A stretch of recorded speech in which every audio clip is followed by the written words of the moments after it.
Recovering addict here. I found writing about my experience, strength, and hope, and then publishing it on these platforms to be very therapeutic. I also do this hoping for the slim chance that it'll help my brothers and sisters out there who are still suffering. I'm not going to stop writing. I'm learning that stepping outside my comfort zone is also very helpful. I experience growth in everything that makes me uncomfortable. So of course, the addict in me thought, let's kill two birds with one stone. On April 21st, I will have successfully, fingers crossed, reached 9 months of sobriety. Vulnerability is definitely outside my comfort zone, so posting this video seemed like the best way to celebrate this milestone.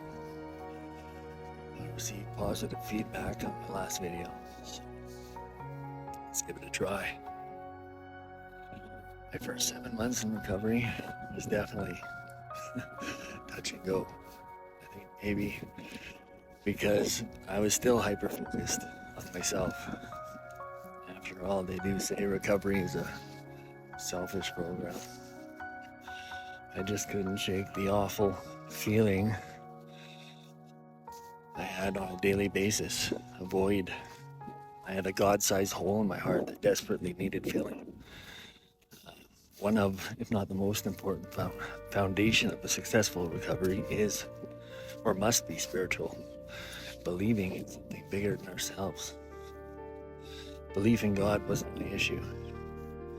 During my first attempt at recovery years ago, I was extremely blessed to be touched by God. He brought the right people together in my life, along with the perfect circumstances that inevitably brought me to Christ. I was saved on August 25th, 2009. If this hadn't been the case, I'm almost certain I wouldn't have been able to yield multiple years of sobriety at that time. Nothing since then has changed as far as my belief that God exists. It was my relationship with Him that deteriorated over time. The more complacent I got, the more disconnected. During my first 2 months of sobriety, I felt like I was stuck on a familiar Christian treadmill, doing all the right things, going through all the motions, but struggling to make any connection at all, not just spiritually, but with anyone. I think this is when service came into the picture, which is another crucial ingredient to long-term recovery. It really helped me to start finding purpose. I needed to develop an ability to actually start helping others and serve those in my community. Giving back to my network, you guys, for always supporting me. Even when I wasn't able to show or feel any real gratitude. In early recovery, residential treatment, I felt like I was surrounded by other addicts with the ability to articulate how grateful they were to be sober. And at the same time display gratitude in all other aspects of their personal journeys. When I attempted to follow suit, it really felt like lip service. I was beginning to think that there was something very wrong with me. I always gravitated to the phrase, fake it till you make it. But I was approaching 7 fucking months, and I still felt empty. My journey going to be a continuous push of endless fake-its? And if so, what makes this new life of lies any better than my old one? Was mere sobriety enough? Absolutely not. This was a revelation that sadly contributed to my relapse 9 months ago. Anyone can stop addictive behavior for a specified amount of time. I know I can, and I have. But if you don't put the work in to change the person who runs when life throws you to the wolves, or when you numb because you feel you can't handle your emotions, you will eventually resort to the only thing you know and do well.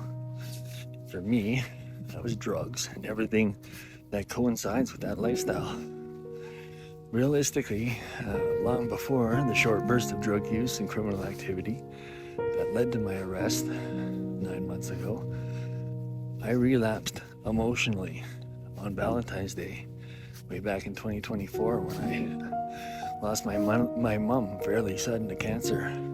I didn't start using drugs when she died, but I absolutely lost my recovery. Poor choices, old behaviors started to surface, subtly at first, becoming more frequent over the next year and a half.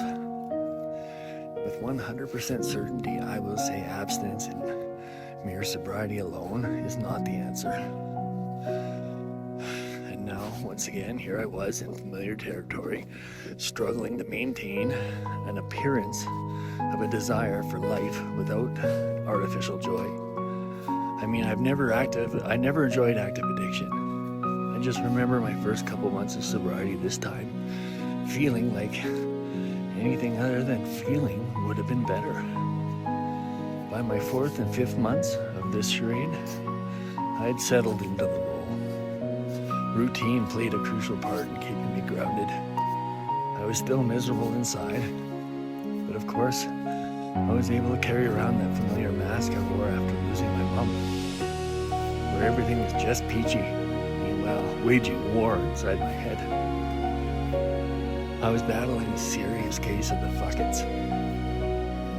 Thoughts like, why not throw in the towel? You'd only be proving everybody right. And you burn every single relationship you have to the ground anyway. And of course, there's my favorite. This is who you are. Why bother running against the grain? These are thoughts that stem from my feelings that ultimately lead to my behavior. I was starting to think I had become a heartless individual. Prior to my relapse, I know with everything in me that I harbored a deep affection for my loved ones and a willingness to do anything for them. After my mother's passing, I can never honestly say that I was happy. Looking back, I'm sure anyone close to me can tell that I was miserable, or at the very least they knew something was amiss. My inability to reach out only widened the chasm that I had spent years in active addiction developing between myself and my family. That remains to be seen, right? That's what they'd all say. Whenever they questioned the validity of my recovery, it was always in question. But they'd become accustomed to years of constant heartbreak that I had caused them. And an equal amount of time developing resentment toward me for the constant pain that I had caused my mom. She, of course, forgave me unconditionally, always. While everyone else I cared about had eventually learned to worry less and less about the inevitable chaos I brought to the table and to myself. It couldn't possibly wait. However, now I realize that my major focus on what my loved ones say and worrying about how they feel about me only made me more sick, causing more isolation. Reflecting on everything that contributed to the past failures is important. Learning to forgive myself, equally important. On the bright side, an unexpected change occurred as I was approaching 8 months of sobriety. It was as if a fog lifted, and to my relief, a heaviness along with it. Connection with others that seemed impossible at first was suddenly effortless. The best part was that I found myself not only interested in the people I engaged, but I started to care just as much about their recovery as I do mine. Self-seeking will slowly slip away. Today, I take comfort in knowing I'm satisfied with the work that I'm doing on myself and believing that I am enough, regardless of what anyone thinks. I have no control over the doubts that the people I care about have, or anyone else for that matter. I've learned that if I'm waiting to try and fix the way I behave because of the way I'm acting based on my feelings stemming from my thoughts, well, at that point it's already far too late. By then my behavior has already usually landed me in jail, or worse. Today I identify most of my errors in thinking. I've developed tools to help change or at least stop my early thoughts that in the past led me down these rabbit holes to hell. My recovery must come first if I expect to help others.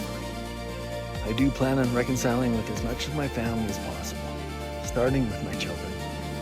In some cases, I need to be prepared to realize that reconciliation may not be possible right away, or maybe never.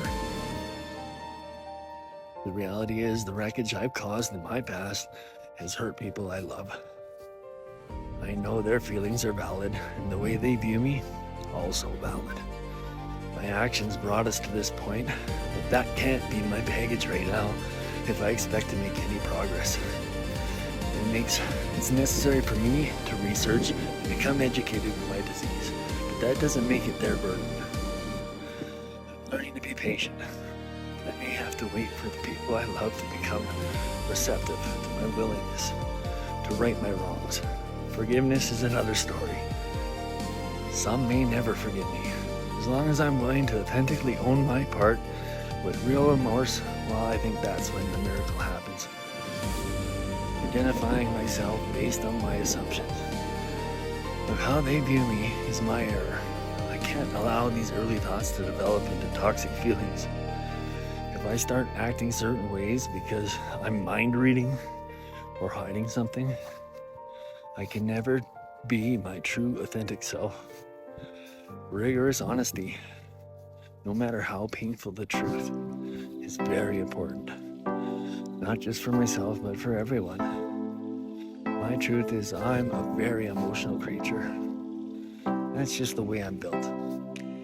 Call me a romantic, but everything has to mean something for me.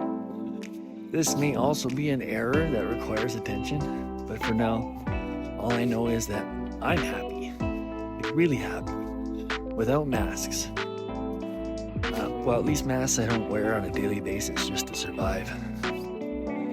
I take comfort in knowing that I'm a child of God, and that one day He will give me the ability to eventually remove all my masks.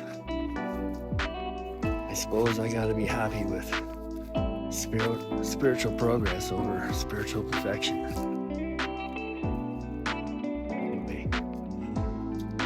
On enough. Thanks for watching. And most of all, thank you all for your support. Your continued support means the world to me. It keeps me ticking. Thank you. I love you guys. Check it out. That's my after dinner walk. Pretty, eh?